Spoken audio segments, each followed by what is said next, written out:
Números capítulo 9. A segunda Páscoa. No primeiro mês do segundo ano depois da saída do povo de Israel do Egito, o Senhor falou com Moisés no deserto do Sinai. Ele disse: no dia 14 deste mês, começando ao anoitecer, o povo de Israel deve comemorar a festa da Páscoa, de acordo com todas as leis e ordens a respeito dela. Portanto, Moisés mandou que os israelitas comemorassem a Páscoa. Eles a comemoraram no dia 14 do primeiro mês, ao pôr do sol, no deserto do Sinai. Os israelitas fizeram tudo o que o Senhor havia ordenado a Moisés.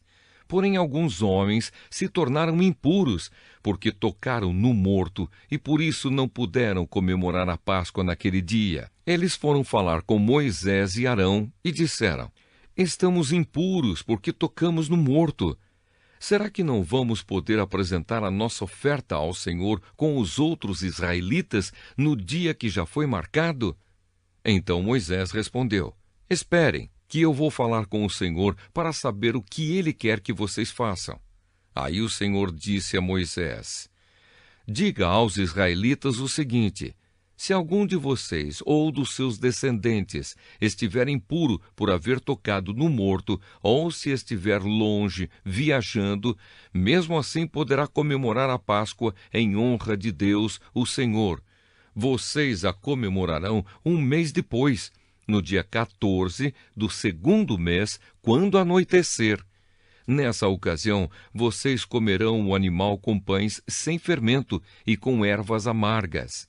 Não deixem sobrar nada da comida para o dia seguinte e não quebrem nenhum osso do animal. Façam a comemoração de acordo com todas as leis da Páscoa. Mas pode acontecer que alguém esteja puro e não esteja viajando. Se essa pessoa não comemorar a Páscoa, será expulsa do meio do povo, pois não me apresentou a oferta no tempo certo, e será castigada por causa do seu pecado. Se algum estrangeiro que mora no meio de vocês quiser comemorar a Páscoa, terá de obedecer às leis e às ordens a respeito dessa festa. A mesma lei será para todos, tanto para os nascidos no país como para os estrangeiros. A nuvem sobre a tenda sagrada. No dia em que foi armada a tenda sagrada, veio uma nuvem e a cobriu. De noite a nuvem parecia fogo. Era sempre assim. De dia, a nuvem cobria a tenda, e de noite parecia fogo.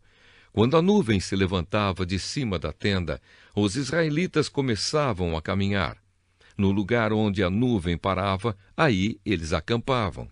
Eles começavam a caminhar ou acampavam de acordo com a ordem de Deus, o Senhor, e ficavam acampados ali durante o tempo em que a nuvem estava parada sobre a tenda. Quando ela ficava muito tempo sobre a tenda, os israelitas obedeciam à ordem do Senhor e não saíam dali. Às vezes, a nuvem ficava poucos dias sobre a tenda. Assim, conforme a ordem do Senhor, eles continuavam acampados ou começavam a caminhar. Às vezes, a nuvem ficava parada somente desde a tarde até a manhã do dia seguinte. Quando ela se levantava de manhã, eles começavam a caminhar. Sempre que a nuvem se levantava, fosse de dia ou fosse de noite, os israelitas começavam a caminhar.